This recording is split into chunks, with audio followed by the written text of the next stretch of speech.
une poule pour moi, coulée dans un fruit cassé. Oublie pas pour mettre la sauce tomate avec un gros galon de vin.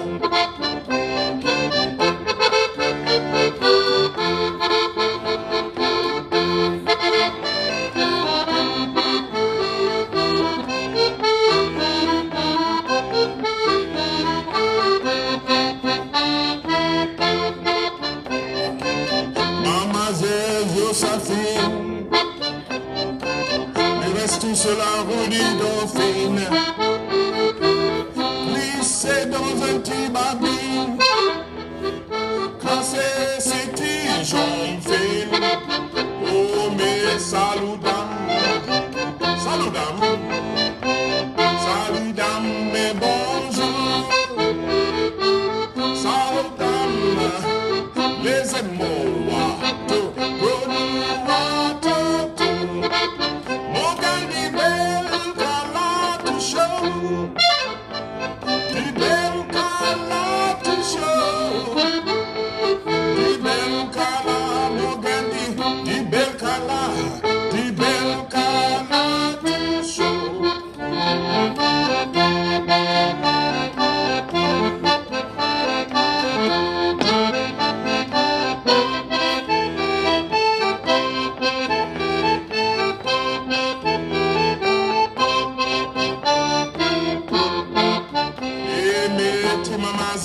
Joséphine, lui reste sur la roue du Dauphine, lui glisser dans une petite babine, casser ses petites jambes fines.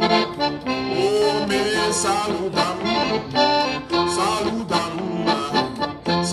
dame, mais bonjour, salut dame, les émois, tout.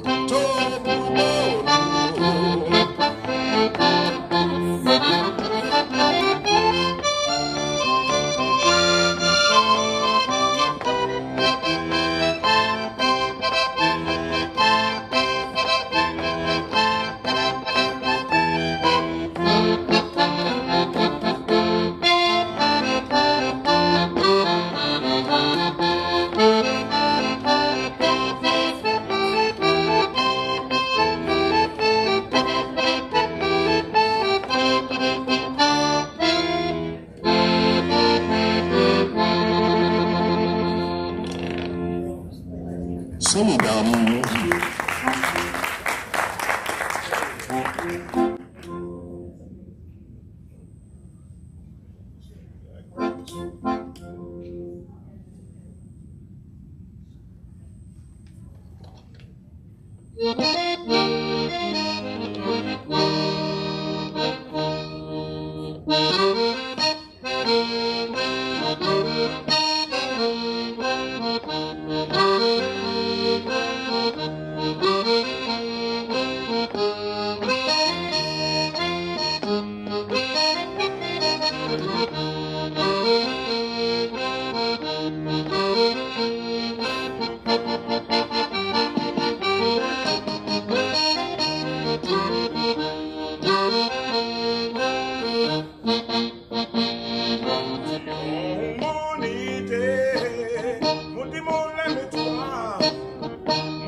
Mon Dieu, mon gars, l'amour pour toi.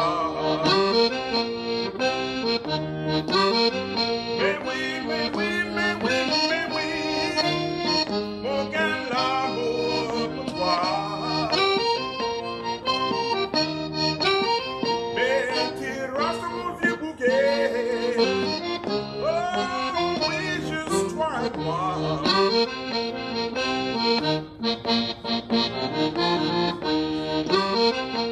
Oh mais oui, cher.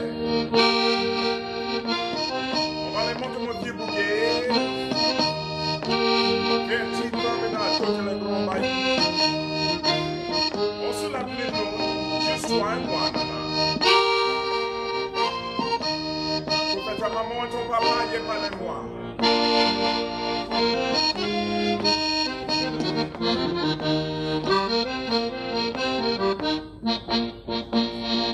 Mais oui, cher.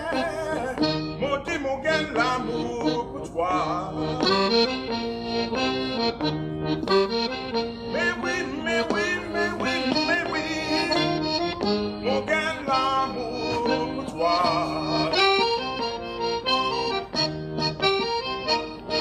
Un reste mon vieux bouquet. Oh oui, juste toi et moi.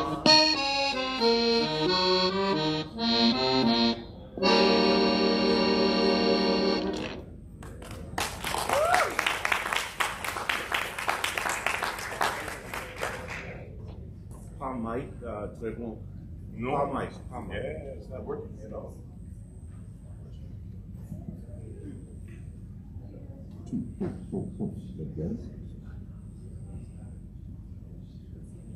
Tout le monde c'est bien ce soir. Acoustics better. You don't need it. Ok. Thank you, Joe. Merci, Pierre.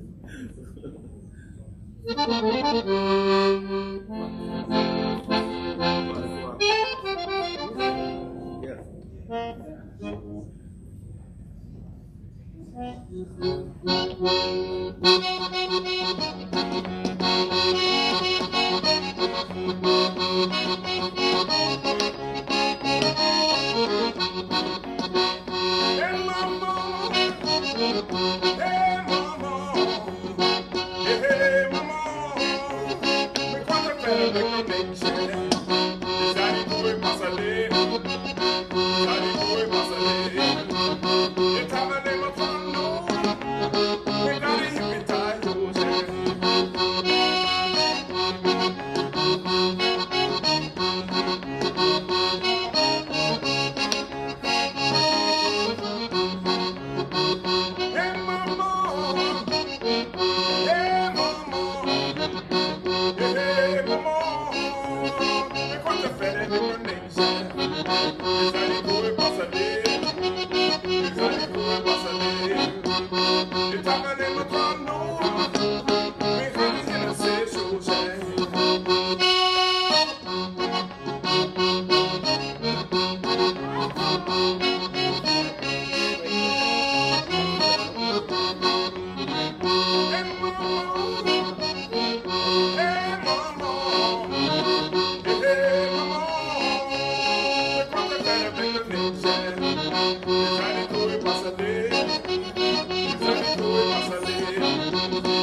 C'est là qui fait c'est là qui désire moi.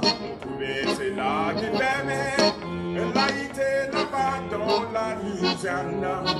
Hey, hey, Manenda, la plus belle c'est du bayou. Hey, hey, Manenda, tu as la haine la même comme un visage de ronde. Mon connaît fait des tambours à la camiche. I connais pas la moutarde. Moi je connais pas la ville en salle. I nous avais envie pour toi. Hey, Manenda, la plus belle c'est du bayou. Hey, hey, Manenda, tu as la haine la même comme un visage de ronde.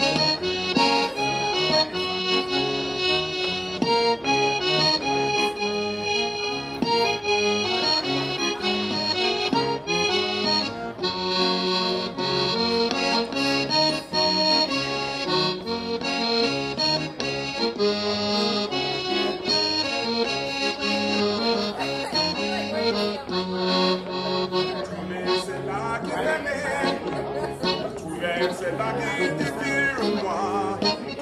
C'est là qui m'aimait. Là il était là-bas dans la Louisiana. Hey, Manenda, c'est l'hiver du bayou. Hey, Manenda, tu as la haine la même comme un visage de ronde. On connaît fait des tambours et des crabiches. On connaît fait la moutarde. Moi je connais pas la ville. I nous avais envie pour toi. Hey, Manenda, la plus belle c'est du bayou. Hey, hey, Manenda, tu as la haine la même comme un visage de ronde.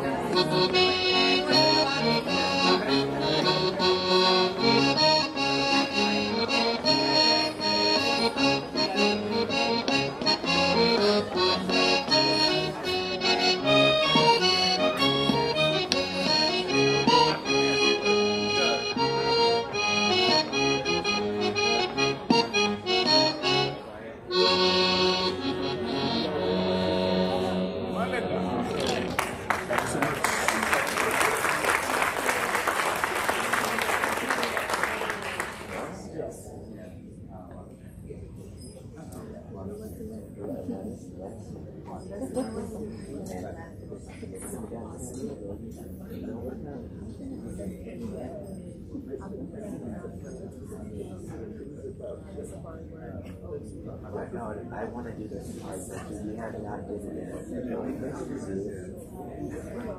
Yeah, I want to do the dance sure. So you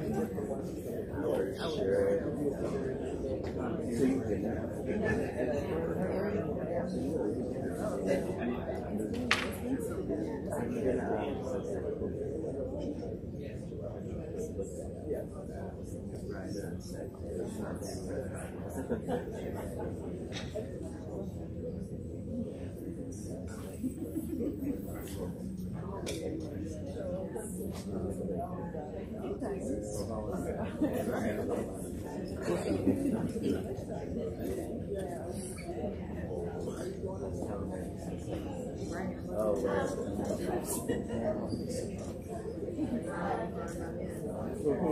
There you go.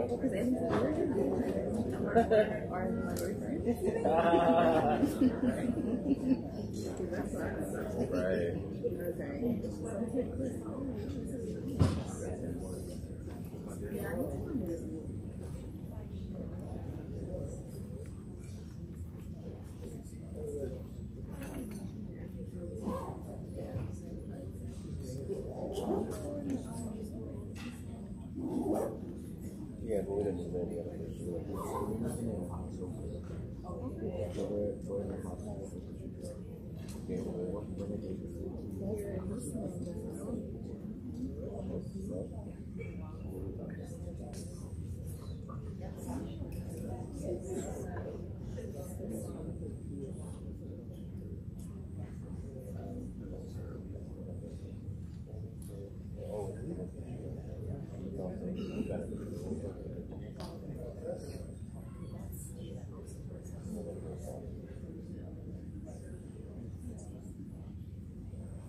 Don't be the police.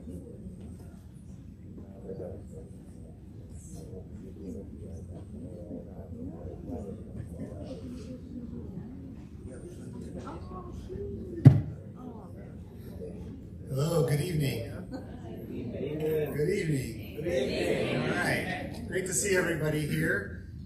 It's so wonderful to be with all of you tonight. I think he just stepped out, but let's start by thanking our wonderful performer, Bruce Sunpie Barnes.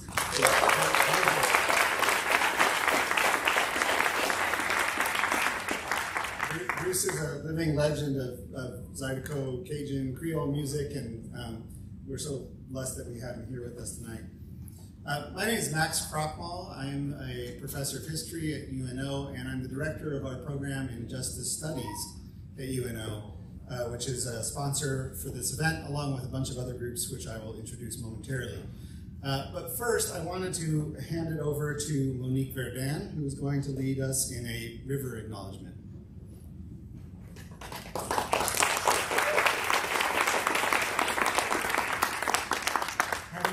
Good evening.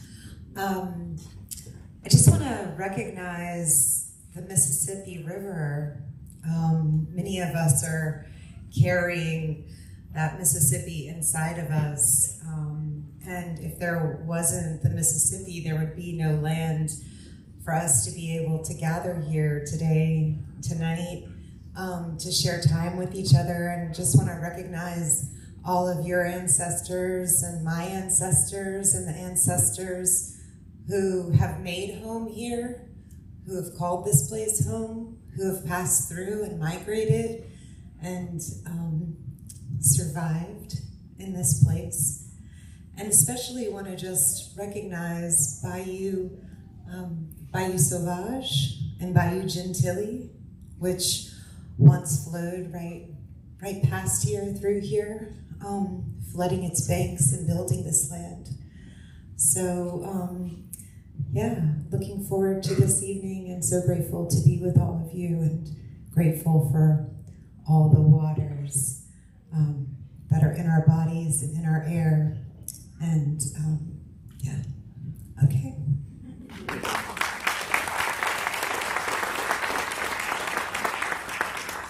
Okay, thank you, Monique. I didn't give her full introduction, but as you can see, Monique is a powerful storyteller as well as an interdisciplinary artist who works on the complex relationship between environment, culture, and climate in Southeast Louisiana. She's a citizen of the Houma Nation and director of the Land Memory Bank and Seed Exchange, who's one of our many co-sponsors tonight. So thank you, Monique. That was wonderful. We'll be hearing more from Monique later as she gives some comments and moderates our discussion. I want to begin by thanking the many sponsors for our event this evening. You can see many of them on this slideshow to my left. Again, the PhD in Justice Studies at UNO is a primary sponsor with support from the Andrew W. Mellon Foundation. We also thank our co-sponsor and host tonight, the Center for Racial Justice here at Dillard University, and Professor Ashraf Esmail. Thank you, Ashraf.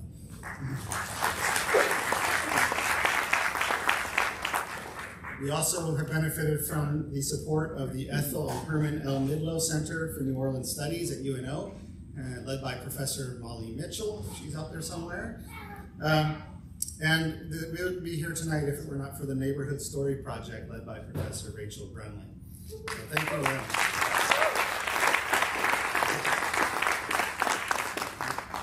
I should have said to hold your applause. We have just a couple more. Again, the Land Memory Bank and Seed Exchange led by Monique, Bobancha Liberation Radio, the Louisiana Creole Research Association, the Atakapa Ishak Nation, Southwest Louisiana, and the New Orleans Center for the Gulf South at Tulane University. So let's thank all of our sponsors.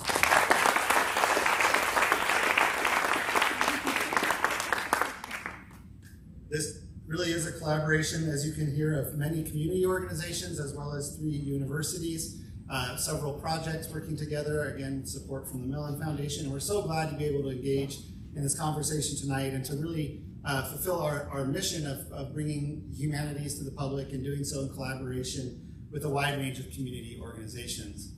I also want to thank real quickly and acknowledge some of our leadership from our institutions who are here with us tonight. Dr. Kathy Johnson, our president from UNO. I saw her earlier, she's here, there she is. I'm not sure if Provost Daryl Kruger found us, but I know he was on his way or trying to get here. And our Dean, Samuel Gladden from the College of Liberal Arts Education. I'm not sure if we have any Dillard dignitaries in the house tonight. But if you're here, thank you for having us. It's great to be in your space. And before we get to the main event, I just want to share a few more words about the program in Justice Studies that I direct. It was established in 2020. It's a PhD program in what we call Justice Studies, which is a new, emerging, made-up field in which we're trying to foster interdisciplinary, community-engaged scholarship in the service of social change. Faculty and doctoral students conduct applied research in projects that combine different methods: ethnography, archival research, oral history, critical program evaluation, activist research, and other humanities and social science approaches. We do so in collaboration with a wide range of community organizations who work in our 4 broad areas of concentration: so social justice, educational justice, environmental justice, and transformative justice and carceral studies. So with the guidance of our approximately 20 affiliated faculty members, many of who are here tonight, thank you, our now 3 cohorts of PhD students are completing coursework and proposing dissertation projects that we hope will exemplify the best in community-engaged justice research. We're now accepting applications for our 4th cohort of students this fall. So if you're interested in that, you want to learn more about the program generally, about our research, about our public programming like this event, please follow us on social media at Justice Studies UNO, at UNO Justice Studies, or check out our website, which is uno.edu/justice. All right, I can't tell you how excited I am to be here with all of you and to be sharing this space. This is really our program's first large in-person public event. We were born in the pandemic, and thanks to our collaborators, especially the Midlo Center and Neighborhood Story Project, I'm learning how to do this kind of program here in New Orleans, and this is a great start.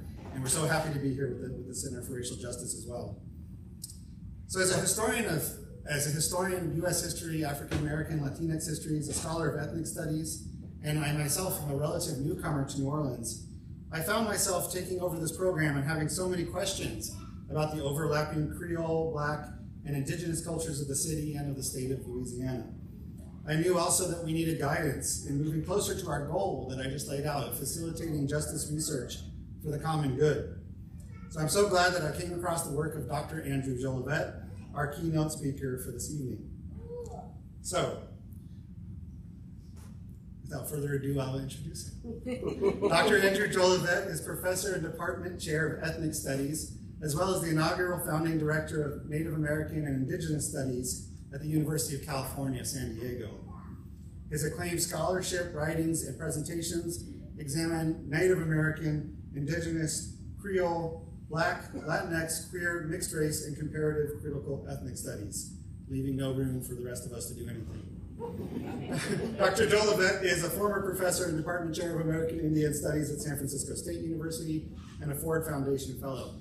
He's the author of or editor of 9 books, including the Lammy-nominated Indian Blood, HIV, and Colonial Trauma in San Francisco's Two-Spirit Community, Louisiana Creoles, Cultural Recovery and Mixed Race Native American Identity, Louisiana Creole Peoplehood, Afro-Indigeneity and Community, and the forthcoming books, Gumbo Circuitry, Poetic Routes, Gastronomic Legacies, and also Thrivent Circuitry, Queer, Afro-Indigenous Futurity, and Kinship.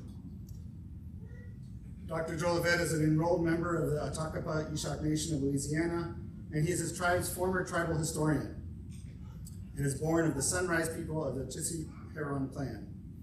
He is a Louisiana Creole of Ishak, Opelousas, West African, French, Spanish, Italian, Mexican, Canadian, Isleño, and Irish descent. So the personal and the professional are very much interwoven, and we're so grateful that we get to share in Andrew's expertise. So he'll speak for a few minutes, and then we'll have some comment from Monique, and then open it up for discussion. So please join me in welcoming him.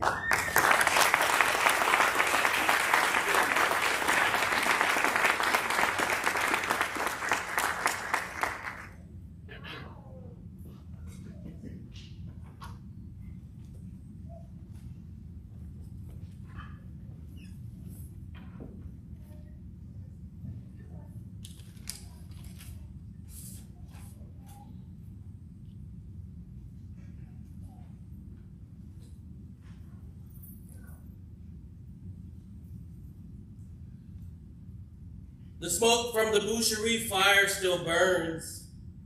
Smoked meats and fried gratons fill our stomachs. There along the water, they keep dancing. There hidden in the bayou, children keep dancing. Say, they out there stomping again. Ain't nothing wrong with that yet. We got to keep eating me yet. My great-grandmother, they called her Nanan. She was a treater and a quilt maker. The patches make a pattern, a circuit. Say, who your people be? You a Guillory? What you say, Shab? Me too, I'm kin to the Guillory. We are patterns, sewn together by old wrinkled hands and fat thumbs dangling from Mama's big arms. Big arms from spinning her spoons in the gumbo pot. Big arms from tapping our behinds with a switch from magnolia trees. We still standing here, but we march too. We have done more than survive. Who says we are forgotten? Who says we are forgotten? I remember, you remember, we remember. Remember our birthplace, our land, our water, our songs. So we sing again. We stomp our feet in the ground where Nanan stopped bleeding with her medicine. We stomp our feet where Pop fed the people. The cotton still fills the quilts.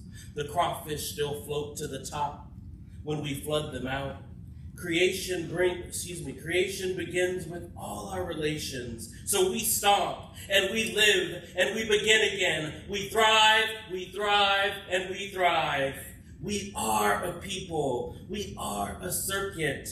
Connecting past to present, singing songs for their futures. So let us thrive, let us thrive, let us thrive.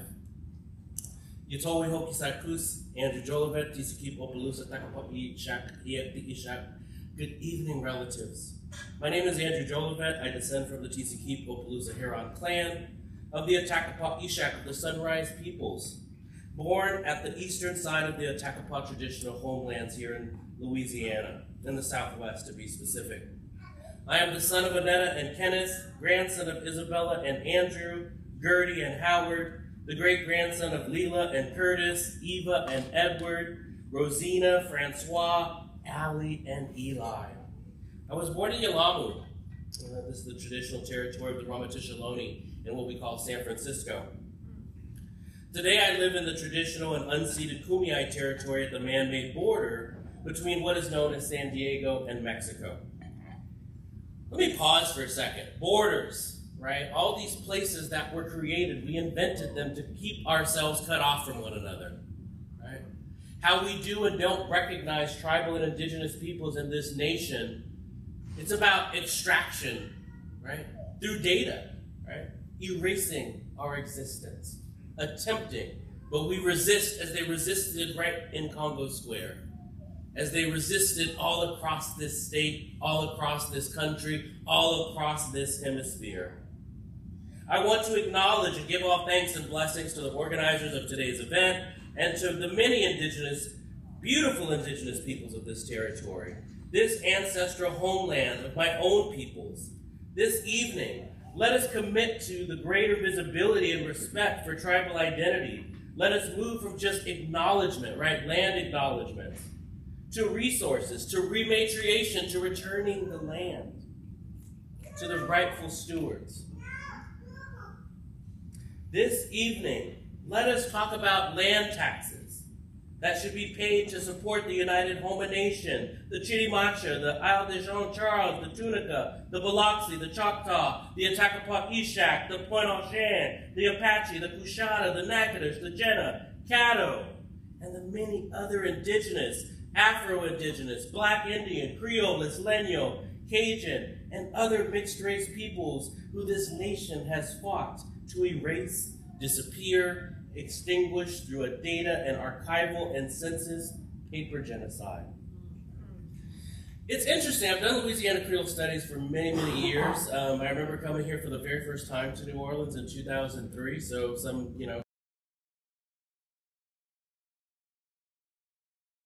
sponsored. I want to acknowledge my elder, who is now an ancestor, Jana Rivar Colson, who was a matriarch of a movement to remind us who we are, that we are not forgotten people, right? As Gary Mills' work kind of talked about the Creole experience. I want us to also today, though, remember that when people talk about these differences, right, often there's this discourse of Cajun and Creole, right? Creole are black folks and Cajun are white folks, right? How many of you heard that growing up? There's this dichotomy, and it's very interesting, but really Cajun is a part of the larger Creole culture, if you think about it, as Cajuns moved into an already Creole environment, right? There's a blending of these histories, an overlapping of these histories. To simply say that all Cajuns are white and all Creoles are black is a reduction of people's lived experience. That's what we must stop doing. We must acknowledge that we are all in all, as Paula Gunn Allen Laguna, Pueblo scholar, poet said. She said, I'm not part Indian this or part that. She said, I'm all in all. We are all in all. And we have to remember that. We have to fight to resist these notions. Let us today recognize the complexity of the lands and the swamps and bayous that have sustained our ancestors and communities since time immemorial. Let us never, ever rely on the recognition of the state to determine who we are, who we were, and who we will forever continue to be. I don't need this government to recognize me. My grandmothers told me who I am, and they told you who you are. One of the things I hope that you'll walk away from today when we think about justice and justice studies or Creole people is the idea of peoplehood. What makes us a people? Our connection to land, to the environment, and ultimately to one another. We are each other's best medicine. And when we forget that, that is when pain and trauma takes over, right? Lots of folks talk about resiliency in Native and Indigenous communities, or we talk about survivance. I often tell people, we don't want to just simply be resilient. It means you're staying in the same place and you keep getting knocked down just to only come back to that same place. We want to thrive. And so our goal is thrivance. And each of us is a circuit in a constellation of stars that make up the universe. Each of you are sacred.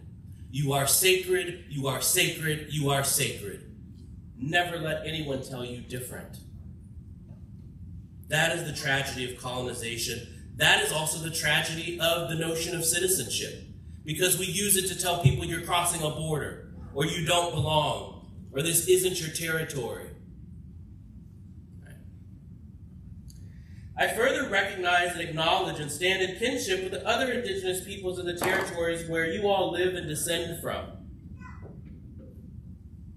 I also want to acknowledge the labor of enslaved African and Native peoples who were forced and used the unpaid labor, right, to help build what we know as the United States. Right? We cannot acknowledge land without acknowledging labor and resource, particularly resource extraction. That continues to this day. What does it mean to be black and indigenous, to be Louisiana Creole? First, we have to acknowledge that African people and their descendants we are ourselves indigenous. One of the misnomers out there, right, is that African people aren't indigenous people. We are, right? So that's number one. The other thing is, then we have to acknowledge that indigenous peoples from Louisiana, from lower Latin America as well, right, I'm talking about the Dominican, I'm talking about Haiti, I'm talking about Cuba, I'm talking about Colombia, Mexico, Uruguay. These are indigenous places, spaces that have their own sacred cosmologies that must also be acknowledged. We have also blended into new communities. A lot of people who talk about Black and Native communities talk about us as if we're mutually exclusive. How did we work together to build things, right? To resist colonization. We forget that many of the communities, though, are made up of those very groups coming together, right? There was an article that I was quoted in the LA Times, I think last week, about pretendians, people who pretend to be Indian, right? Which is a real issue, right? A real problem. But one of the things I found most problematic in this article was it actually said, it cited the freedmen. If you're not familiar with the freedmen, right, among the 5 civilized, why were they civilized? Because they were more closer to whiteness, right, or to the colonizer and the colonizer experience. And so those 5 tribes, right, they held slaves. They enslaved African American or African people of African descent as well, right? But this article says, yeah, even the Cherokee now have to, you know, it's not even just by blood. They even admit now by a court order, Black people have to be members of the tribe. Bump that. That is not true, right? First of all, many of the freedmen are, of course, Native by descent, whether we're talking about the Creek or the Cherokee or other groups. So the fact that this article dismisses, right, Black people as not possibly also being Native by blood or members of these tribes is a problem, right? It's anti-Blackness, and we have to address it, and we have to stamp it out, just like we have to stamp out anti-Indian discourse. I think it's interesting, Creoles, right? There's this history of Creoles, right? I often would ask people, you know, what do you know about Creoles? And I think there's this idea, right, that light-skinned Black people who speak French, right, or who are, you know, bougie and think they're better than everybody else, right?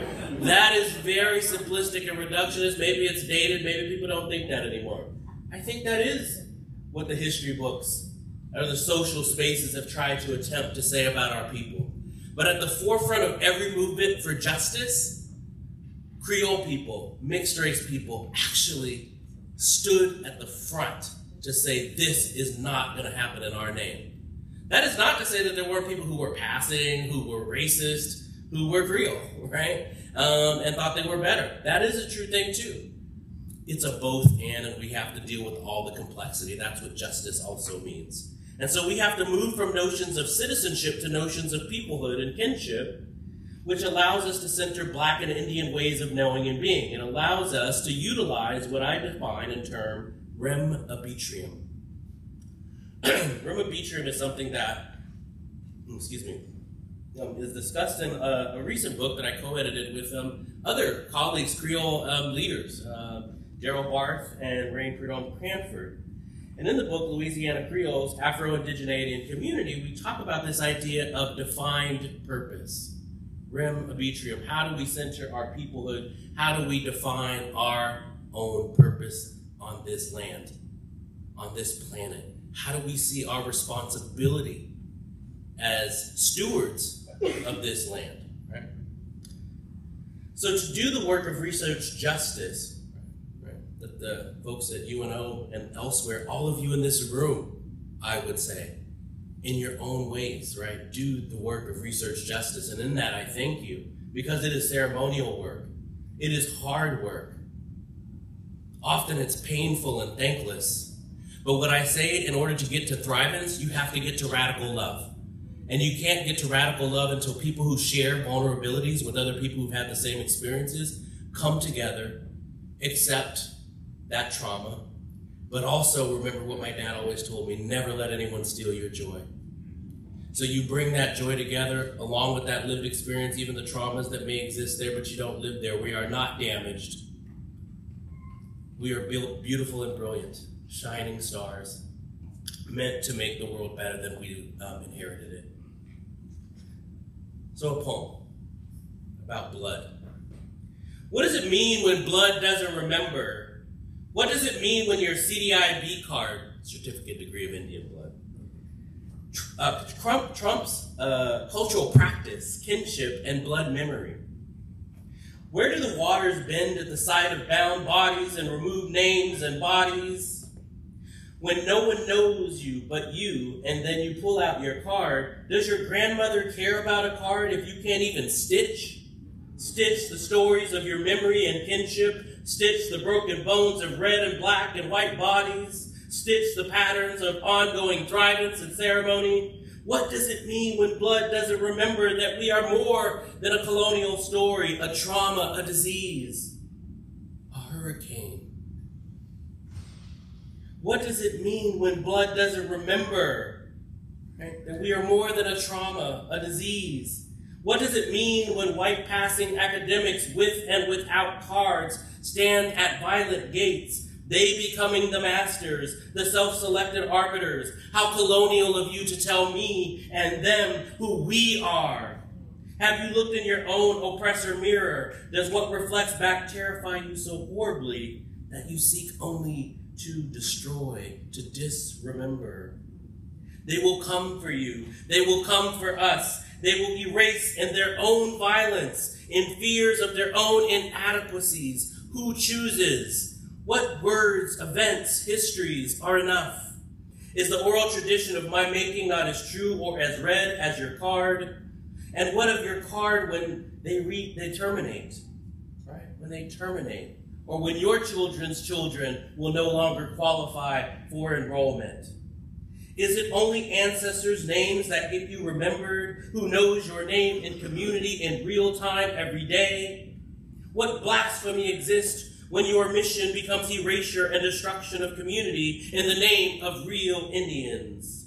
But who told you you get to decide that shit? Anti-blackness and even anti-Indianness in the guise of theory, but where is the practice? Let's make a new space and center whiteness and then turn on one another along the way to the darkness. We, the dark ones, and yes, some of the light ones, become the targets of your crusade, of your violence, of your own insecurity. What does it mean when blood doesn't remember? When indigenous becomes a method of exclusion and fatal citizenship? Where Latinos, Caribeños don't count as real Indians because they aren't citizens of nations recognized by a colonial government. My name is my name. My heartbeat is my heartbeat. My kin are my kin. And yet here I walk the next conference, a sea of white faces, just another colonial exclusionary association, a conference without kinship. We don't need allyship because that is a transaction. We need kinship.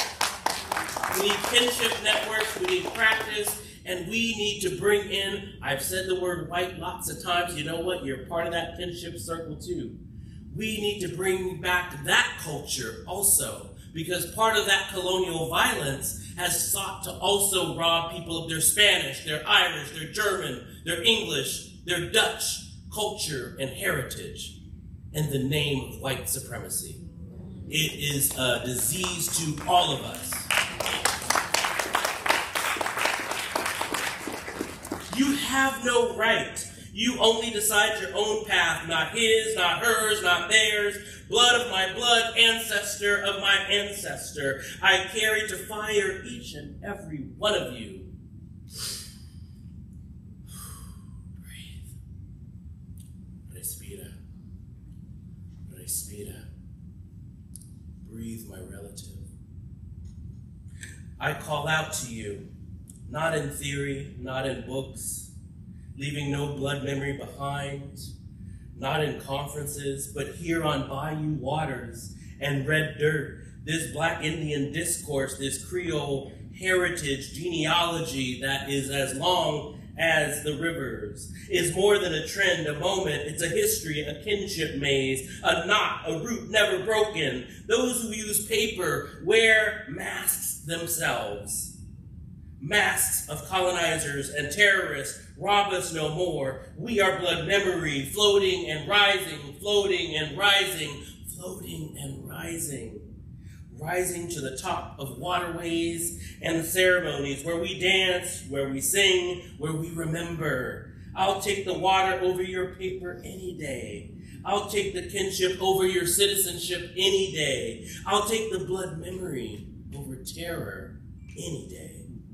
We are here. You can't unmake us as they have unmade you. Your card becomes every removal, every dispossession, every scream, every trauma. And here we, without the paper, without the cards, we sit in our kinship, gather in our blood memory, knowing we are our ancestors' legacy. Yet don't forget, as my students reminded me, yes, we may say we are our ancestors' wildest dreams, but we have to ask ourselves, not all our ancestors were good. And we don't know what all their intentions were for this planet, for this world. Right? We have to ask permission. Justice work is about communication. It's about a collaborative approach, not an individual one. It is about a collective process where we bring all of us together. Right? Where we have a place where, universities, we're an institution of higher education. Why do we have grades? I mentioned this earlier in our discussions, right? A, B, C, D, F. Because somebody's got to fail. We don't live in a society that promotes everyone thriving and doing well, right? We want some people to succeed and other people to fail. Like I flunked the first grade. I shared that with people earlier. I said, how do you flunk the first grade?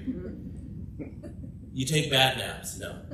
No, you go to a trapped classroom in the 1980s where black boys are violated, right? And told they are nothing. But you know what was more powerful? My black mother, who grabbed me by the hand, said, stand on the side of the tub so you can look in your weeping face in the mirror and say, after I repeat this to you, say it 3 times. I am somebody, I am somebody, I am somebody. She was saying to me without saying all the words, son, no one can tell you you are not great. And I'm here to share that message with all of you. No one can tell you you are not great, that you are not sacred, that you are not ceremony walking on 2 feet. So today, we have to address 2 things as Black, Indigenous, and Creole peoples. Striving for justice. We have to refuse to define and to see ourselves as fractured, damaged. We can't see ourselves not, unwhole or in parts, as I already said. Second, we have to center our joy and we have to acknowledge that each of us acts as a link, as I said earlier, as a star, as a conduit, a circuit. As my father used to say to me as a young boy in French Creole, he'd say, "Fais partie va faire, petit boy." Do what you gotta do, young man. And then he'd say, then you can do what you must. He was telling me you have a responsibility to something greater than yourself. Don't be selfish. Don't be individualistic. But he also said, learn that system and know how to beat it. Yeah, it kind of reminded me of one of my mentors. He's coming to me. Sometimes Spirit comes to you. I wasn't planning to talk about Mr. Morales. I understand my best friend from high school, Rebecca Morales. Her father, Enrique, I understand has some health issues, but he used to tell me and Rebecca when we were in high school, he'd say, you guys want to save the world. Sure, you want to save the world, he said, but get your education first. And he was one of the first people who really, as a young person, I think, besides my own family, was proud of his indigenous ancestry, who said, you have the right, as a Mexican man, I'm telling you, that's what he said, that we have to recognize our indigenous roots as well. And so I think about these messages, these first teachers, my parents, my grandmothers, my nanan, papa. And so when I think about all this work and how we do this justice work, I think it's also important that we have frameworks to do successful justice work. And so here I want to share with you what I call the 5 C's of successful justice work. And it's based on this Peoplehood matrix. And I had my shirt on earlier, I'm not wearing it, but there's this concept that I'll talk about a little bit later in Ishak, in the Ishak language. It means we are all connected, we are all relations. Right? Many tribal communities have similar such words or expressions. But for me, I designed it as a model to say we can't heal, we can't thrive until we recognize our relationship to land, to water, to medicine, to one another, and then we can get to this place where we make our communities as strong as they possibly can be. We move from trauma-informed to hope-centered, to radical hope. What does a radical love and a radical hope justice movement look like? So the 5 C's of this successful framework, I would say, include, first, you have to conceptualize. What is it that we want to do? 2, you have to center what it is that we are struggling for. 3, you have to create.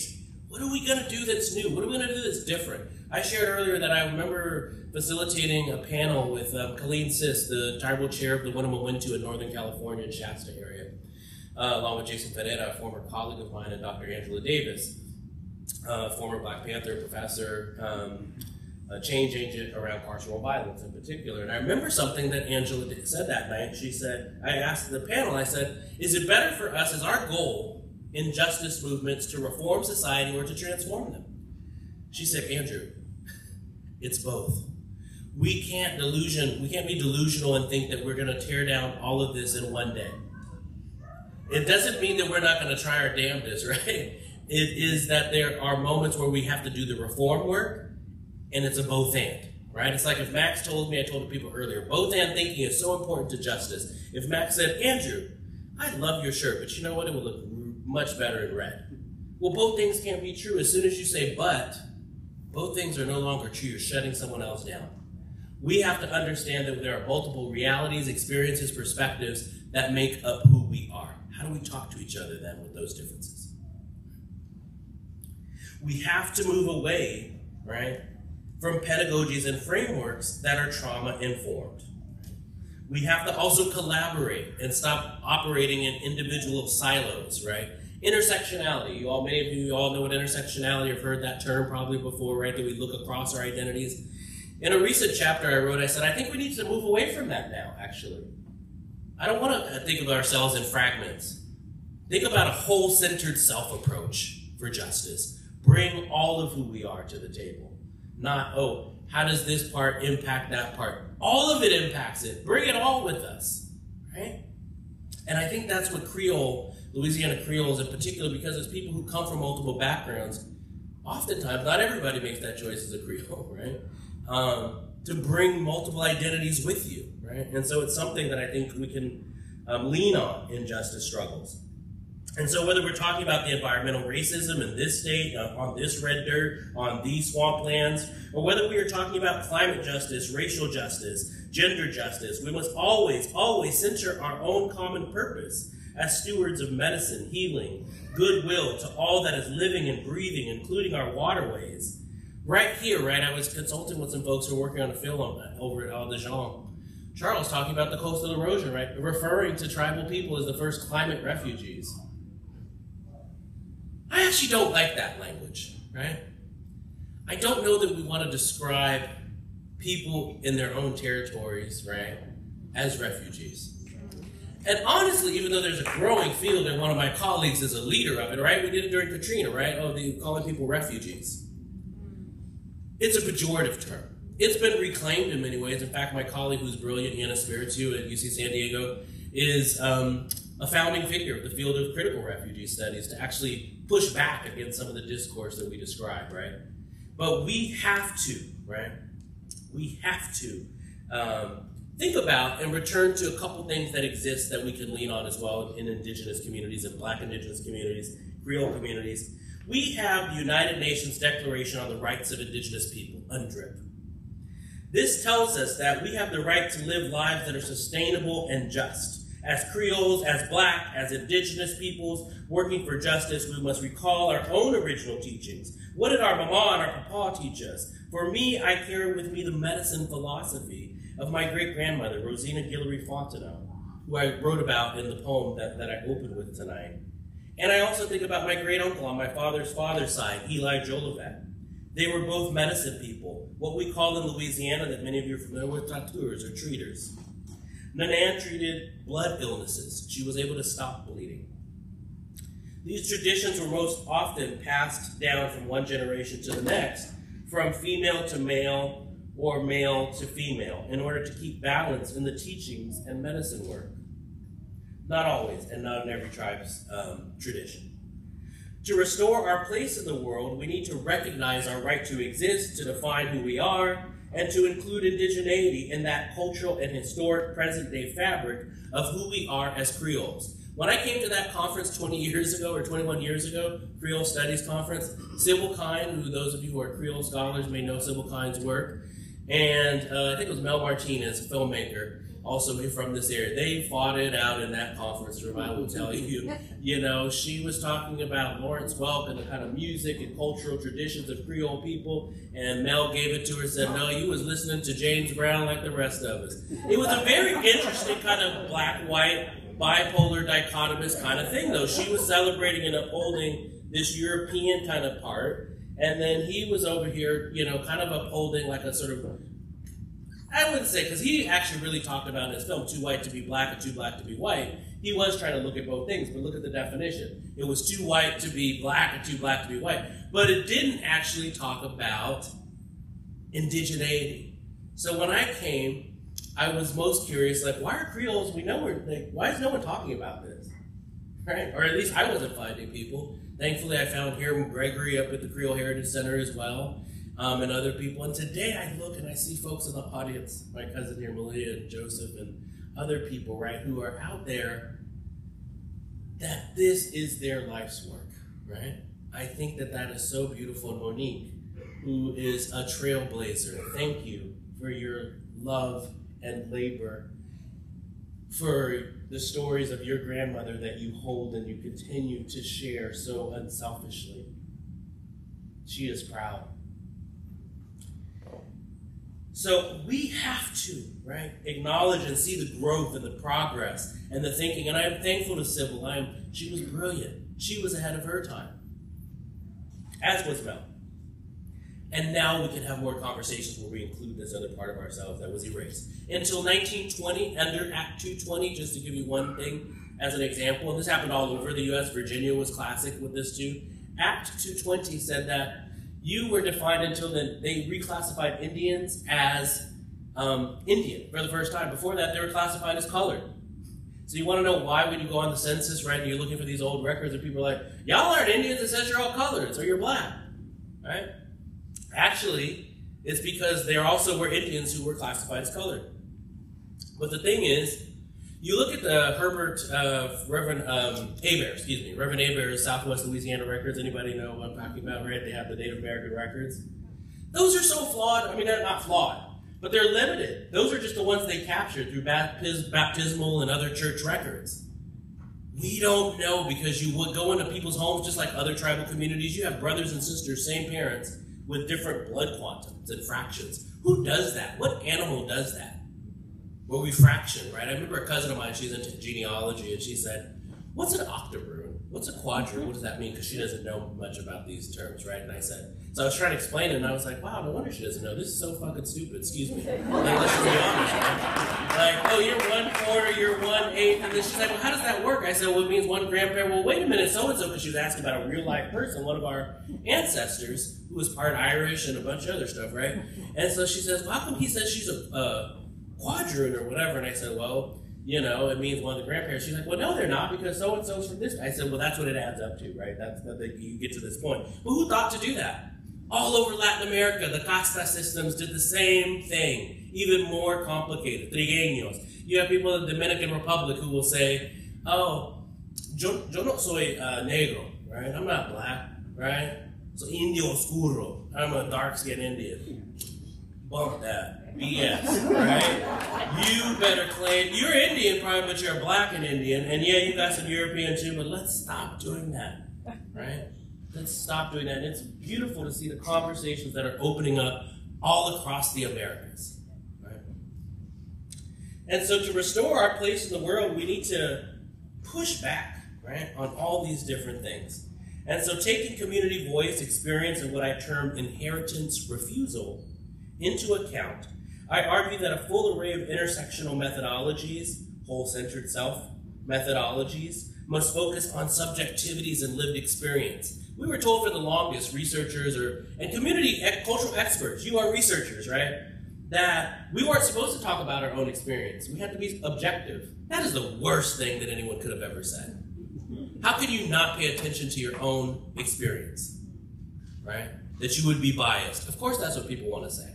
That's why people are fighting about ethnic studies all over this country right now. It's not about making other people feel bad. It's actually about telling the truth about history so that we can all get better together. So, quote, speaking of problems, we must remove the specter and violence associated with research agendas that seek to begin from a place of identifying queer, indigenous, Black, and people of color communities as starting from a place of damage. Eve Tuck, First Nations education specialist, right, professor, has talked about suspending damage. And in a new chapter that I've been working on and doing research on, I talk about the importance of outlining an ideological and operational model known as the Thrivent Circuitry and Collective Ceremonial Research Responsiveness Model within queer indigenous communities, as well as in communities of color. But I think we can apply them actually to other communities as well. Right? It's just a longer genealogy exists in Native communities to do this kind of work. So there are 8 steps in this model. The first, center kinship relations. This is how we get to the justice work, right? And this is what our grandparents and great-grandparents, indigenous, Creole, Black, Native, Latin, right? This is what they taught us. Center our kinship relations. Second, engage what I call inheritance refusals. We were taught so many things of how we should do things, right, wrong. Maybe they're not right, yeah? How many of you heard the golden rule? Anybody know the golden rule? It sounds great, right? The golden rule is treat other people the way you want to be treated. I always tell people that sounds good, right? Yes? Treat other people the way you want to be treated. Be a good neighbor. Wrong. There's a platinum rule. At least I call it the platinum rule. Treat other people the way they want to be treated. Ask. We have to ask and not assume, and tell people how they should be or what they should be doing. We have to embolden what I talked about earlier as radical love. We have to build up on this idea that vulnerability is a good thing. We can only heal when we let out what hurts us. Right? I always tell people confrontation, people are afraid of confrontation. What is the root of the word confrontation? Confront. Until we actually confront stuff, we're never going to solve our problems. That is not a bad word. It's a great word. Then we have to envision multiplicity. That is the 5th one. Envision multiplicity. 6, and I'll talk a little bit more about each thing in a moment. 6, prioritize transformative justice. 7, activate ceremonial responsiveness. And 8, weave collective thrivance circuits. This might all sound beautiful and pretty, right? Some of you might be like, what does this all mean? Yeah, some of it. This was operationalized through some work I was doing by consulting with a high school in San Francisco, Mission High School. Mission High School, and they took on these principles, actually, to develop ethnic studies curriculum. And they were intentional about wanting to provide the students they were serving with voice to be their most authentic and most beautifully designed self. And so together, these principles should inform intersectional research approaches within and across Indigenous, Black, Creole, other communities of color, Louisiana communities, I think, right, are perfect for this, right? This model aims to disassemble, to redirect, and co-construct a research system based on intellectual and cultural stewardship at individual, community, and researcher and knowledge keeper levels. It's like I learned when I was up at the University of Washington in Seattle working with the Indigenous Research Institute up there. Some of the elders, we were at a gathering, and they said, we don't need more Indian experts. We need more expert Indians. And that is what we need. We don't need more experts on New Orleans or on Bobancha or on Louisiana. We need the experts to be the people here, right? And not listen to outsiders telling you who you are, including me, because while I have ancestors from New Orleans back in the day, my territory is in Opelousas, right, in that territory. But I didn't grow up there. We have to ask permission everywhere we go. And so I thank you for letting me stand on your land. So, to say a little bit more about each of these principles, and then I'll wrap up. On the first one, center kinship relations. What does that mean? To center kinship relations is to focus on the form, length, and quality of relationships. We can't just go out into communities and say, hey, let's help you fix your problem. What is your problem? Oh, here, this is your problem. Let me tell you, right? It's just like medicine, when we just give people pills without anything else to heal ourselves. is, as I was telling people earlier today, we don't just show up, you know, we have this country's weird, right? And our traditions are strange. Most of you here don't know me, right? And definitely not in an intimate, right? Besides my husband who's here, right? How would you feel, right, if I was like, oh, like you go to a doctor's office, someone you don't even know, and they're here to ask you the most personal questions of your life, looking at your body, it's very alienating. That's strange to me, right? We need to look at the collective way that we do things. Or we go to church over here, right? But then we go over here to go to school. Those things were together. We've created separation, right? And it makes us half people, confused people. It masks our full complexity. So a defining aspect of this principle of centering kinship relations is the development of what I call ceremonial bonds that place the greatest value on community wellness, collective stewardship of place-based experiences, and a deep commitment to research that is hope-based rather than trauma-informed, right? So basically it means we're taking our lesson from the community. They're going to tell us what to do, right? They own the research. They own the issues that we need to be talking about. It's not for us to do that. The second one, engage inheritance refusals. Engaging inheritance refusals means recognizing both the positive and negative inheritances that we have received. On the one hand, we engage the inheritance and teachings and knowledge systems of our communities while also refusing those colonial inheritances that extend to violence, terror, subjugation against bodies of queer, Black, Indigenous communities, as well as other marginalized populations. I teach a class on anti-racist perspectives in medicine. I'm mortified by what this country has done to people's bodies, dead bodies, examining them. Henrietta Lacks, I saw the book in the UNO library and remembered reading it the first time and just thinking about all the things that we have done. Or I think about how would this country feel if the people were like, oh, let's go dig up Abraham Lincoln and George Washington so we can learn more about science. Yet we will dig up our native ancestors, say it's in the name of science, extract our items of cultural patrimony and not return them because we need to learn something about it. Go learn about that on your own, folks. Stop stealing other people's bodies.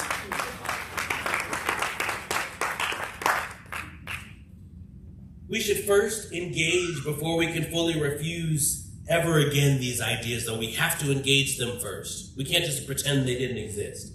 For example, the who, what, why, how, and where of research in the Western world is deeply based on a system of knowledge that was created to control rather than to understand, to speak for rather than to listen to communities. It makes me think of something my good friend who is Yaki said. You know, Andrew said, my parents always told me, Creator gave us 2 eyes, 2 ears, and 1 mouth for a reason. Look and listen first before you speak, right? But that is not this colonial system's way. We refuse the inheritances of research and systems that place higher value on that which can be measured or quantified, validated using applications that do not consider the experiential, spiritual, cultural, and community-driven understanding of how knowledge is created. The next principle, fostering relational accountability. What does that really mean, right? So as a queer, Afro-Latin, Afro-Indigenous researcher who has lived with AIDS for nearly 20 years, right? At a moment when and I say that in the South in particular because I know it has been a place where we can't say those things, right? Or you don't see maybe professors, right, talking about living with AIDS. AIDS saved my life. We don't hear Black men necessarily enough talking about prostate cancer. I lived with prostate cancer for the past 10 years and just had it treated in January of this year. I only learned about this advanced treatment because I did research they didn't tell me. It's called HIFU.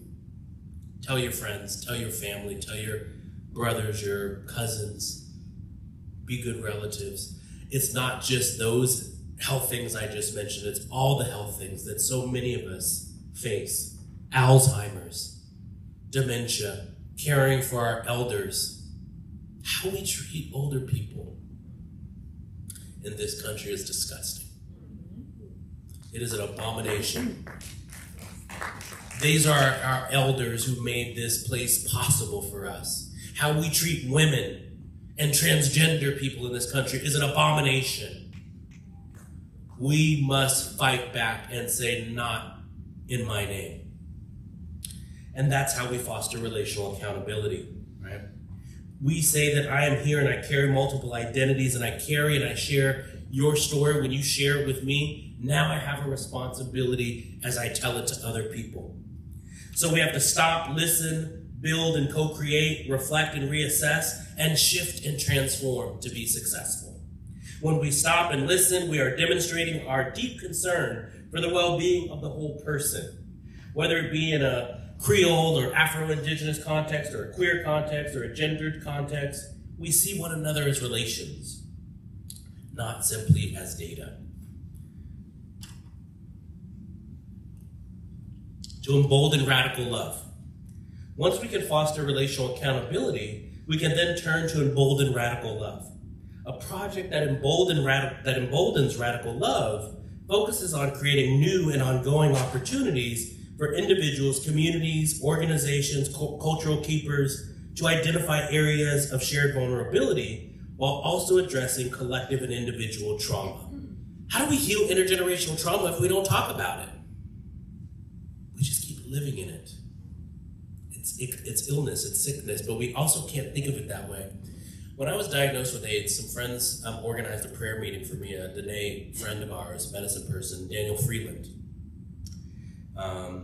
He had a ceremony for me, and he told me, he said, Andrew, don't think of yourself as sick.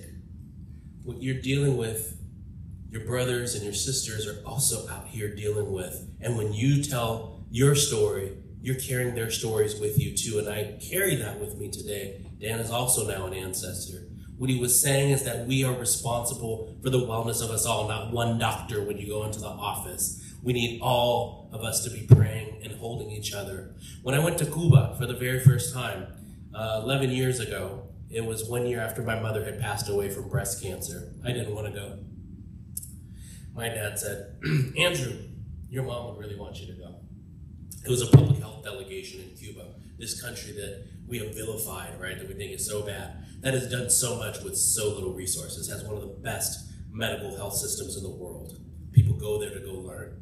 So we went on a public health delegation. People probably also think it's a homophobic country. You know what they went there for? We went there, it was una jornada contra homofobia, anti-homophobia week, right? And they had done so much work. I'm not saying it's perfect. Cuba has more work to do, just like we all do. But the very last session I attended, it was from a program called Alas por Vida, Wings for Life. And it was a group of women who had survived various forms of cancer. Some of them had 3 different types of cancer. I said, God, I wish my mother had had this. It was a sisterhood. They supported each other through it, because what we've done in this country is we've taught Native women, Black women, Latino women, Asian women, white women, women period, all of us, really all of us, but in different ways, right? I think in particular women and women of color's health, right? Forced sterilizations, all this history of abusing women. My mother didn't trust this healthcare system. She didn't have that kind of support. And that's what I'm saying we need, right? That's what kinship looks like, is coming together to say we uphold and lift you up. And then we have to prioritize transformative justice, which means centering the whole self in an indigenous, two-spirit framework. It means it requires a commitment to seeing to the various aspects of one's identity as equally valued and important. One doesn't supersede the other. And so when we activate, the next one was activate ceremonial responsiveness. When we activate ceremonial responsiveness, this is when I say I call on researchers, cultural keepers, knowledge keepers, teachers, every one of us, right, no matter what we do, to imagine culturally relevant mechanisms to expand how we conduct research, how we serve the community, how we're a big brother, a big sister, a mentor, whatever it is that we do, what we cook, what we put in our body, right? That we do it with love, right? And these models should lead to collective healing, and more importantly, it should move from resilience to thrivance. Among my tribe, the Ishak, and I talked about this briefly, and I'm going to start wrapping things up, it means, as I said, we are all related, relations, connected. The Ishak traditional territory extends from the southwestern region of Louisiana and Opelousas and St. Landry Parish all the way over into southeast Texas, into present-day Harris County and the city of Houston. For the Ishak people, the concept of kinship has allowed us to not only survive, but to resist, maintain, and thrive under the brutal conditions of forced land cessions and attempts at cultural genocide.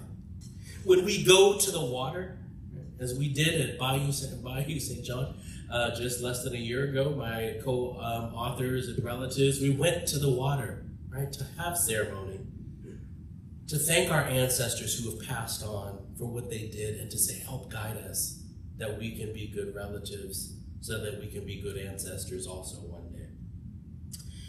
When we go to that water, we are going to offer prayers. We're remembering and giving thanks for the ability to live and sustain our communities because of everything that the land has offered, even though we've done everything to destroy it. Fires in Hawaii and Maui, hurricanes in San Diego, right, where I live.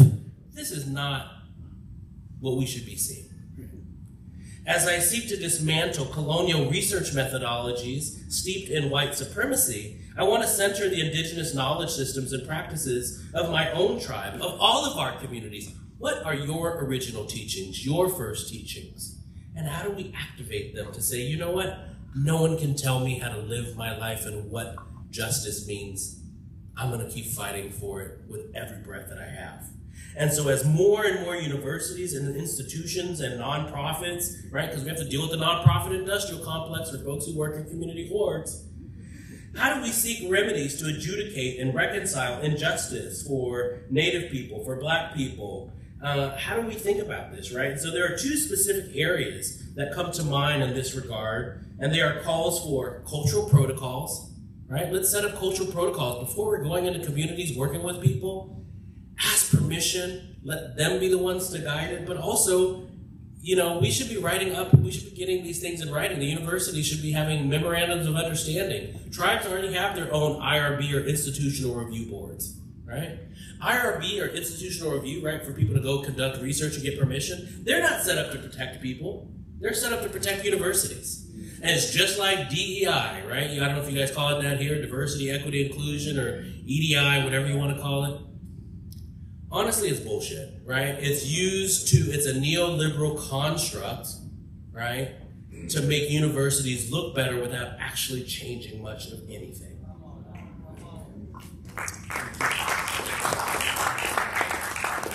And so as we talk about these calls, right, for land back and repatriation and rematriation, plans that seek to do more than simply acknowledge the land and territories of indigenous peoples, this talk is a call to action to all researchers, from early to career to senior to those who are community researchers who want to work to be connected to transformative justice rather than an ongoing arm of colonial terror, right? I want to conclude by offering 5 recommendations for centering culture as medicine, as justice, and for articulating a model of thrivance in Native American, Afro-Indigenous, and Creole communities. First, understand the land you stand on and the land you come from. Know if you are you a guest? Is it your home territory? Whatever your subject position is to that land, you have a responsibility. Second, center the wisdom of the women and the youth and the elders in your community, both tribally specific and intertribally and across different ethnic groups. Center ceremony and communal wellness as wellness medicine. 4, foster relational accountability. How am I accountable to you? Now I know you. And now I've stood here in front of all of you and said all these nice things, right? Or all these change things. I am here and I am at your service. Call, email, right? Anything. I will do what I can be, and what I can do to support what you are doing. And finally, so foster relational accountability in a reciprocal rather than a spatial way. Meaning, it's not about what you do for me, that alliance thing, right? I don't want you to be my ally. I want to be in kinship with you. So I don't want to think about, oh, well, I know you from here and you did that, so I should probably help you. No, I want to think about how are we mutually building up each other, right? And so that's part of fostering relational accountability, which is the fourth one. And 5, center culture in a holistic rather than an isolated or additive manner. And that's why I don't like the DEI stuff, because it's just about representational politics. You can bring as many Black or American Indian or Latino or other groups on the campuses here, right? But if you don't change the cultural ideology, it's not safe for them. Look what just happened. I'll just do this one example of the young high school student over in Houston who had his braids, right? Oh, well, we pass a law that says we're going to protect hair, but then we're not going to look at the politics that's wrong in the first place of like, what the hell does the length of someone's hair have to do, male or female, or otherwise, or third or fourth gender, right, have to do with their learning outcomes, or what clothes you wear, right? Should I wear a suit and tie because I'm a professor? I stopped doing that. When I was 25 and first started doing it, I did it because it was a dog and pony thing, right? Or I felt like I had to. It was imposter syndrome. We have to get rid of imposter syndrome. And so feminist scholar Bell Hooks, in her reprinted book, All About Love, New Visions, 2018, states, quote, we can begin the process of making community wherever we are. We can begin by sharing a smile, a warm greeting, a bit of conversation, by doing a kind deed, or by acknowledging kindness offered to us. Doing this, she says, we engage in love practice. We lay the foundation for the building of community with strangers. The love we make in community stays with us wherever we go. With this knowledge as our guide, we make any place we go a place where we can return to love, end quote.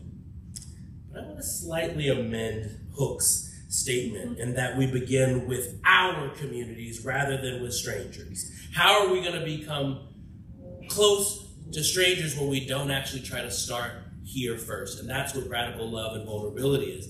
Start here, build out, build up that joy so that we can all thrive.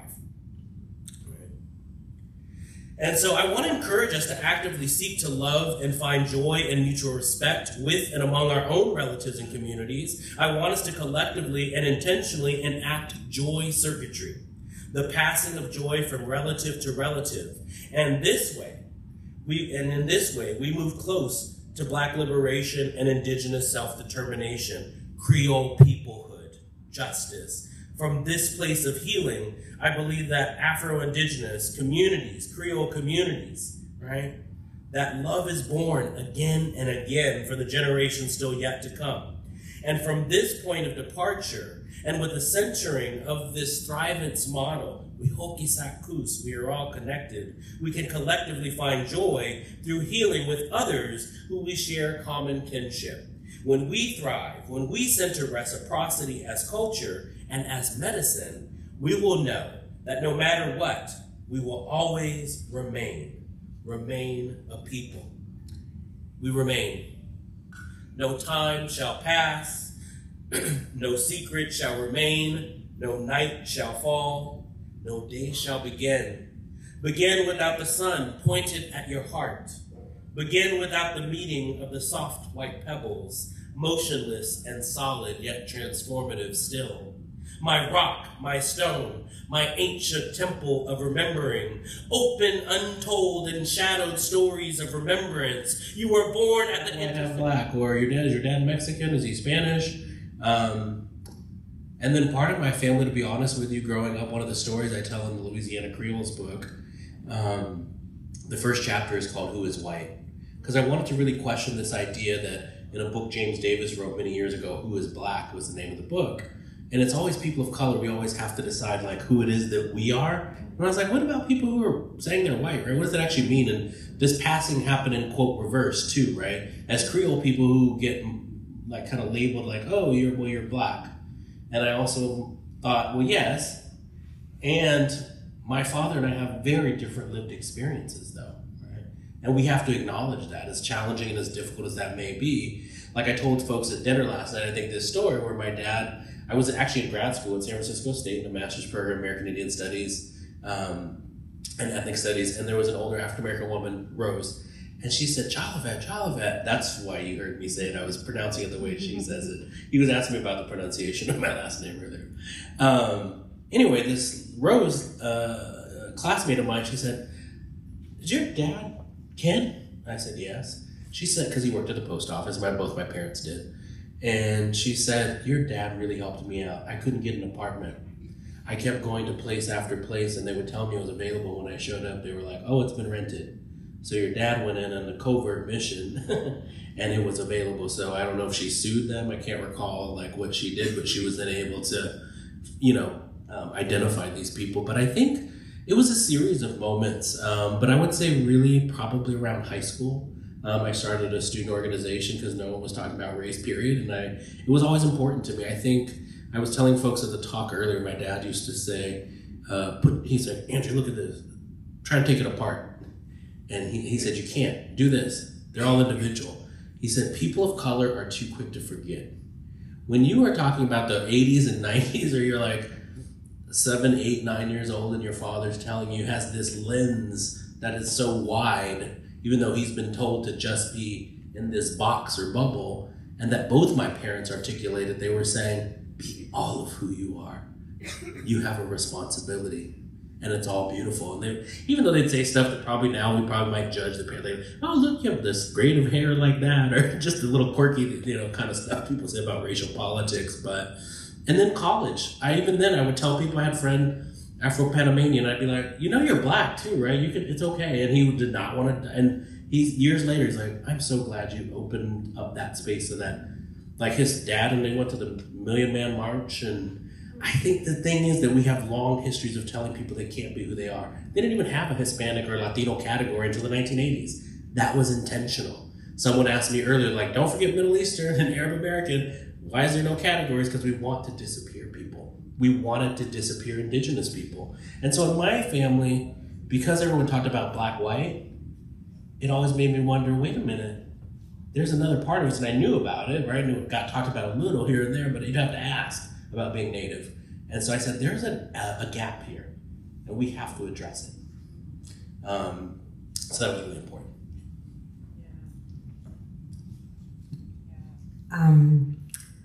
This morning, I was out in Appaloosa territory in Prairie des Femmes, and I was planting things, and I was thinking about how different the dirt is there to the dirt that in the soil that I know in St. Bernard, and it's not that far, right?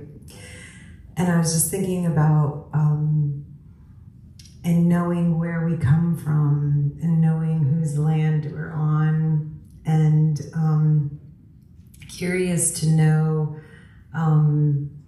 how you know this land, this territory, and the Appaloosa territory, the Delta, and how it knows you in this way. And I feel similarly in that Pointe-Chien, which is in the Yakni-Shido, is not where I grew up, but when I go there, it's like, I know this place. It's like inside of my DNA.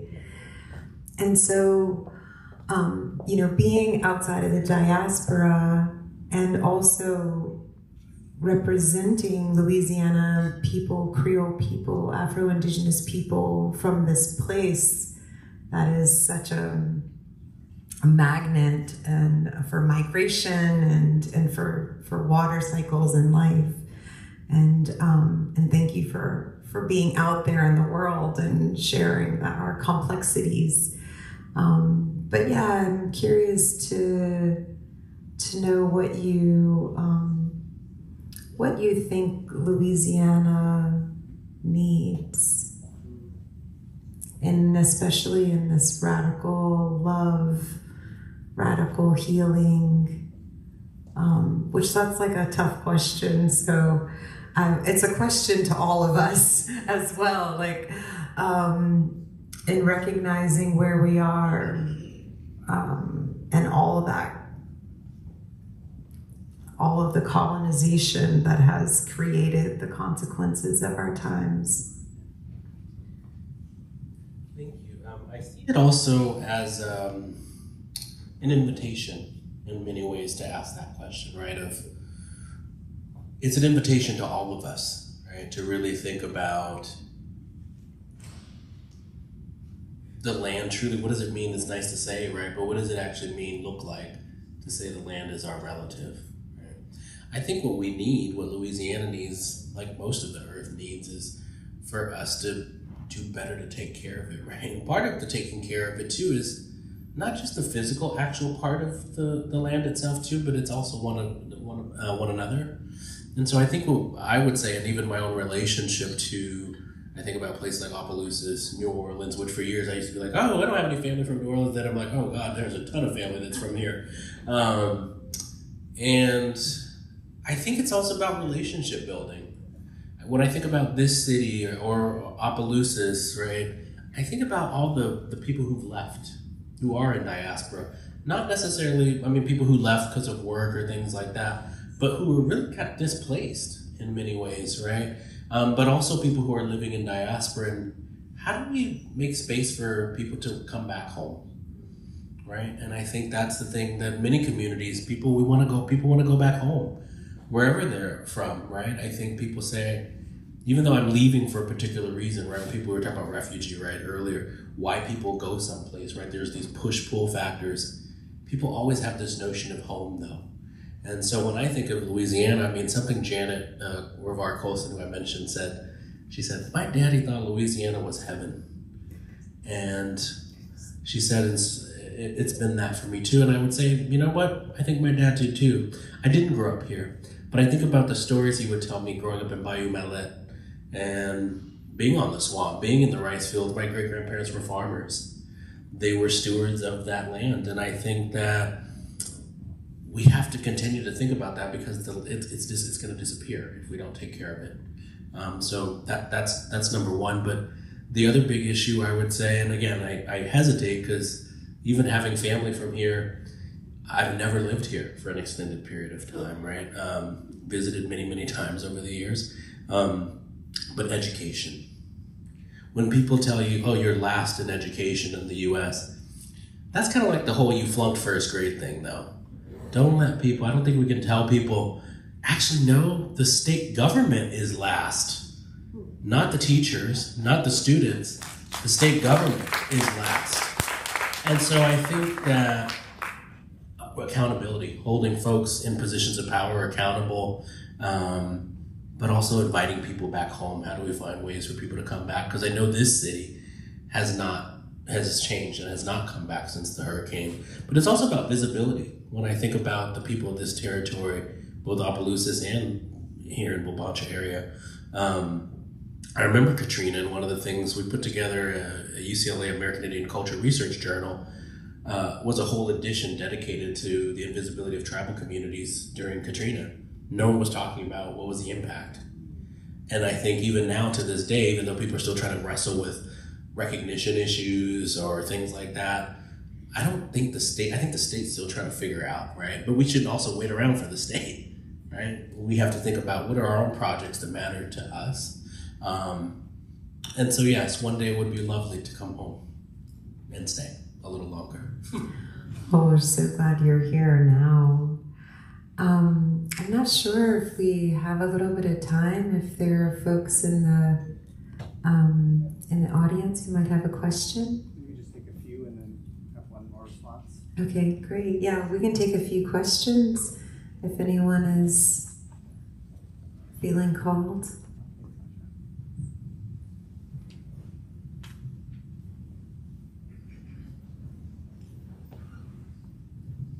Hi. Oh, sorry, this is going long. Hi, my name is Sai. I'm a junior urban studies major here at Dillard. You mentioned in your speech about academia and research and how we've been taught to depersonalize ourselves and our experiences, especially as racialized and minority people. And I just wanted to know your advice for someone who is starting their journey in academia. And honestly, how do I combat this whiteness, and how do you be yourself in academia, if that makes sense? Thank you. Did you want to hear another question? Yeah, I'm sorry. a couple more questions maybe then just to... Okay, I'll just have to try to remember. Yeah. Yeah. You want to respond or? Well, yeah, okay, let's respond. Let's respond. I think, sorry, every time you turn it on. Yeah, it's hard because I did that at a talk recently where you try to do, it gets hard because then you can't remember all the questions. That's a great question. It reminds me actually of a conversation I had with one of the grad students at UNO earlier today after a short conversation we had, and she was talking about the work she was doing around African American women, but being from the South, but not from New Orleans, so being attentive to like this space and being from a different place, but also the challenges of that. And I thought it was it's what you're talking about is how do I navigate this space where it's nice what you're saying, it's important what you're saying, but we're still in these places where it's really hard to do this, right? To know that this isn't San Francisco, not to say that it's easy in San Francisco either, it's a different kind of machine. My dad always said, hey, at least in the South, you know where you stand. That's what he used to tell me. He said, up north, people will smile and grin in your face and then stab you in the back, which is true. I've come to see what he meant, that is very true. I think that the reality is, and this is hard, because people are going to give you stuff, right, is to stand your ground. Stand your ground, be respectful, be better than, what we've always had to do is be better than the people who are telling you, you can't do it that way or you have to do it this way. There are other models and methods. If you're going to grad school, for example, I'll put it this way, or even maybe an undergrad, say you have a committee, because this work comes up a lot as research and dissertations, is finding mentors that are even outside the space where you're at, who understand and who will support you on your journey and back you up and not let you. Surround yourself with good people. Make that kinship network, and that'll help you thrive. Because for me, I think if I didn't have the people I did, and they're from all different backgrounds in undergrad, for example, they supported and made me feel like it was okay for me to push back and ask hard questions and to not let other people tell me what I should think or feel or do. Yeah. Thank you so much, and continued good journey to you. Hello, thank you so much for being here. My name is Natalie Fashon. I am a descendant and member of the Chifuncta Nation, Rumbumfuka, Louisiana. I'm not a student, I'm just a community member here today. I've been not really doing this work, but on my own personal discovery of identity. I'm attended an HBCU to further my education of understanding who I am as a Black woman. Later to find out I'm an Indigenous person, so on and so forth of information. I don't have an informed question today, but more how can we contact you? How can we be in community with you and share our personal stories of what's going on here? Right now, we are fighting for the Where's My Land Act. I know that's going on in California. We are also working on those same issues here on the North Shore. Lacombe, Louisiana, I don't know if you guys are familiar with that area, but that's where I'm from. Yeah, so I'm here today in support of that. Anyway, in addition to the comment I made earlier, including the title of Black and Indigenous is what allowed me to attend today. If the title said Creole Studies or something like that, even though I am a part of that community, I do not identify as such, and so I wouldn't have attended today. So I just commend you on that title, and please encourage to use that language. It'll bring more community members out and allow us to have conversations like this. The title of Creole can be offensive to many. I am divided in half with mother on one side, father on the other. Share the same, obviously, ethnic background, have been in the same community, both my parents for 6 generations and on, but identify completely different based on colorism. I could go on and on for days. Anyway, thank you for the work that you do. Everyone else that continues to do that work, there are people like me that you're fighting for. We exist. I could cry on and on, but thank you so much for your work. Thank you so much. Thank you for being here and for sharing your story. There's some folks on this side who have questions as well. My email is ajolivette@ucsd.edu. If you Google, you'll find me too. Yeah. Good afternoon, good evening, sorry. I just want to thank Ms. Jolivette and also Monique at the Mountain site. I've seen you.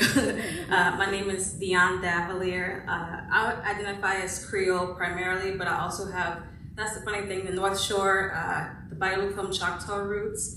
And I'm just happy to be here. I just want to thank both of you for upholding, you know, the indigenous and the Afro-Indigenous, the Creole voices. It's more like a comment I just want to say. Just thank you profusely for being out there, for being on the stage and like not being afraid, always standing up for our unique identities, and just thank you for your work. You know, thank you so much.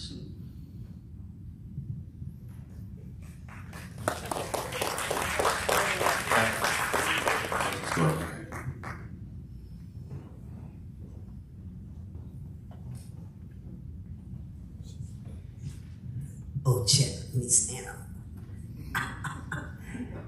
Well, first of all, I want to thank you for your presentation. I'm a Dillon alumni. That's what I am. That's what I'm talking about. Blue Devil. All right. First of all, New Orleans is a very unique place. People here hold on to these titles. It's Creole, Savoyard. You know, there's a big argument with indigenous versus African. People feel like they can't be indigenous and African, right? So my question is, and for many people, their identity is wrapped up in that. So what you presented was so radical. First of all, I just love your presentation. You like revolutionary. I mean, I'm digging it. I'm feeling it really deep, right? So, but how do you exist in a place where everybody is so defined by who they are, who they hold on to this, because it's very prevalent in New Orleans, right? And so I just wanted to get your insights. You're there. See, you already in your space. You got it. But how do you survive and navigate in a place where everybody is clinging? Because here, particularly in New Orleans and Louisiana, the Creole culture is very strong. You know, we are wrapped up into this identity, what Creole looks like and not what it means. Because the word Creole means mixed with African and Spanish. But in New Orleans, it doesn't mean that. It's really more like Paso Blanc. If you Paso Blanc, then you Creole, right? So all the dark-skinned people, we ain't Creole. But we got African in us, right? I'ma sit down and let you respond to that. Thank you so much for that. First, actually, it's funny. I'm pretty sure I was talking. I think I applied here. I was torn between going to like a tribal college last minute and a historically black college. I did go to a different historically black college, Lincoln University in Pennsylvania. And I think I should have came here. I only stayed a semester. I left. My dad was sad that I was going to go to LSU also, and he was like, "You're not going to go to Louisiana?"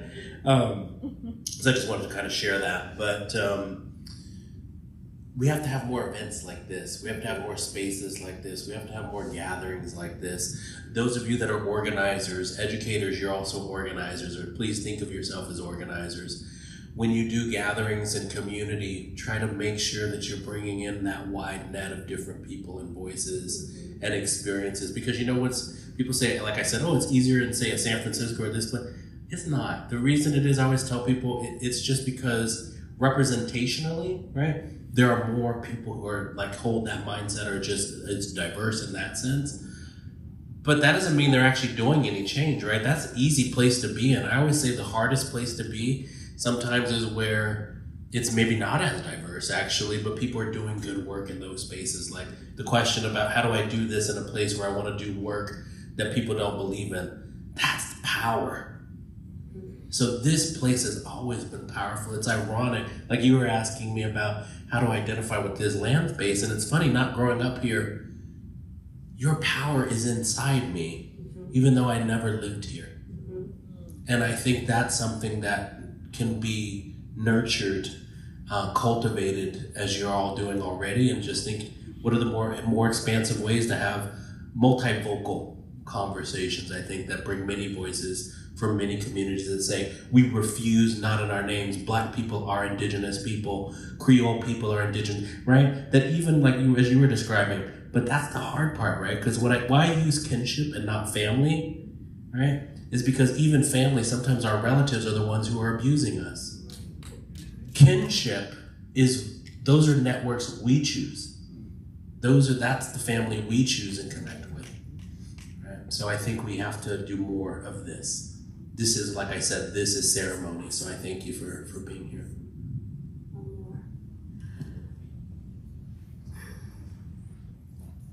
I am in awe, and I am, because of your unapologetic freedom in being who you are. And what has happened for me is that you've changed the conversation and how we engage in the conversation on indigenous Black folk, Creole, and just the whole thing about identity. And so my question is, because you said you've been doing this for at least 25 years, right? And so your journey is here, but your destination to this journey must have been some traveling, right? So how do you get to a point where we encourage people to embrace the conversation, embrace the freedom of the conversation that we just had with you in your presentation? Thank you. I think it really, honestly, it's why I'm so appreciative of my parents. I don't think they always said everything. I mean, they told us what they thought. But I think they encouraged, I took it to heart too, because everybody doesn't necessarily do that. I don't think that my siblings are necessarily, I actually have a brother that lives in New Orleans. I haven't seen him in several years. But we all have different routes. We all have different paths and journeys. For me, you're right. There were a lot of spaces and along the journey. I think when you almost die, or you believe you may die, to say more about my journey, I was 27 years old. Going to school, I was a dean at a middle school. I was a PhD student trying to finish my dissertation, and I was lecturing at San Francisco State University. I was doing too much. My body was weak. I had no reason to think that I was sick, or that I had something that could kill me, right? And the reason I say, I think I said this when I was up there, right, that AIDS, being diagnosed with AIDS saved my life. Because it allowed me, actually, that's when I became most unapologetically loud and open. And sometimes people ask their question like, why do you do that? Or how do you do that? Most people don't want to talk about health issues in our communities at all, let alone to be so public about it. One of my colleagues, Rafael Diaz, he wrote this book called Latino Gay Men and HIV. And he said, Andrew, before you disclose, and I disclosed for the first time publicly at my job in a keynote for World AIDS Day, and he said, are you sure you want to do this? And I said, I have a responsibility as a gay man of color. I have to speak up because somebody spoke for me, or for my uncle, or for my grandfather, or for my grandmother.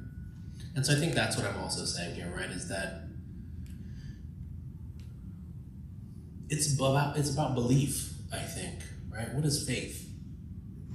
But that which we don't necessarily see, but we do feel it. Yes. Thank you. Yeah.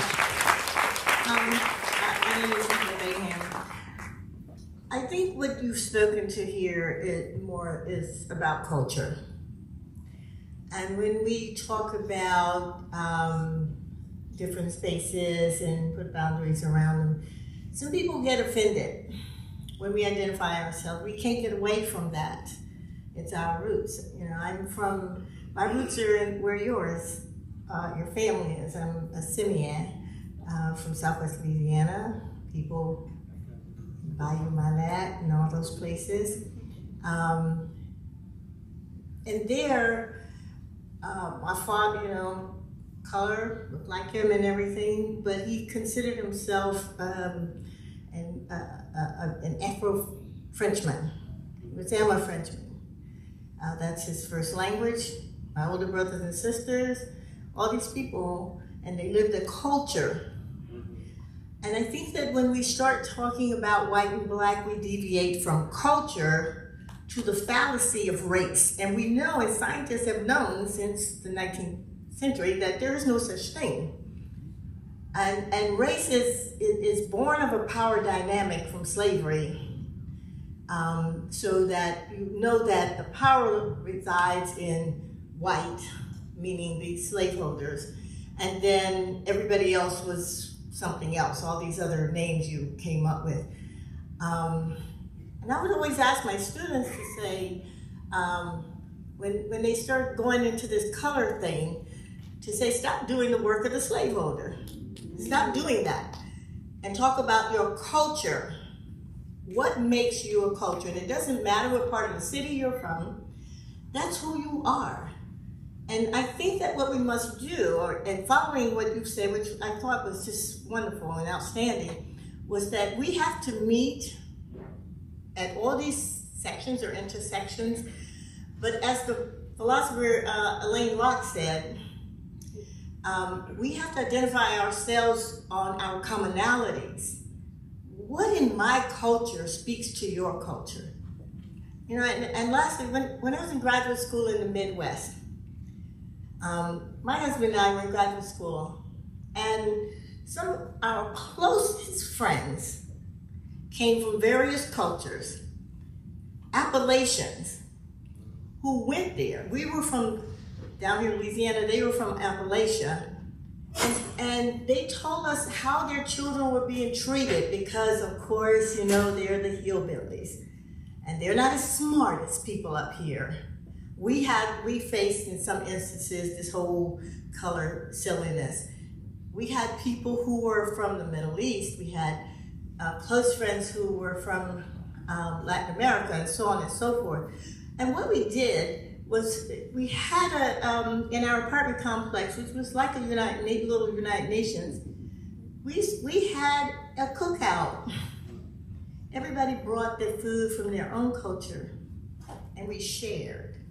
And we found what was common in our culture. So I think that if we can force ourselves to stop calling ourselves by colors as if that spoke to a culture and spoke to each other about our cultures, we'll find out, we'll get to this notion of justice that you talked about. And one of my biggest dreams, I know I'm just one person, but I hope somebody else here helps does it, is to get the census to stop asking us what color we are and ask us what culture we belong to.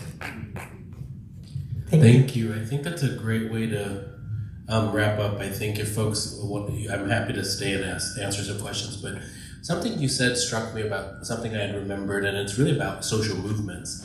It was Bettina Aptheker, who's well known in women and gender studies, feminist studies. I think we were interviewing her for a project some years back, but she said, we had something in the 60s when we were organizing called the LCD, the lowest common denominator. And what they just did was they looked at what are our commonalities, basically.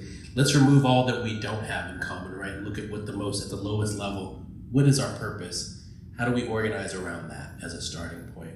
And I think that speaks to what you're saying, and I think culture, I had shared with folks earlier, there's this book, Racial Formation in the United States. The problem is it focuses on racial and racial projects, and in the book Louisiana Creole's Cultural Recovery and Mixed Race Native American Identity that I wrote, I talk about cultural formation, and that is the ticket, right? I think it's that we have to focus on culture, not race, and I talked about earlier today, some of you know this state has an interesting history where they would return birth certificates, right? If they had Creole names, black names, they would say, right? Simeon, Jolivette, Papillon, whatever, right? Guillory. They would return them if they did not say anything besides black on them. And I think, so you're absolutely right. I descend from from Margarita Guillory, but the woman who sued the state of Louisiana that they talk about in that racial formation book, Susie Guillory Phipps, she and I have the same fifth great grandmother, Margarita. And I think that we have to remember those stories, the power of someone like a Margarita Guillory, who took the circumstances that were forced upon her and flipped them on their head and took power for herself. And that's what Bobaucha is doing too. And I hope you will continue that. Thank you.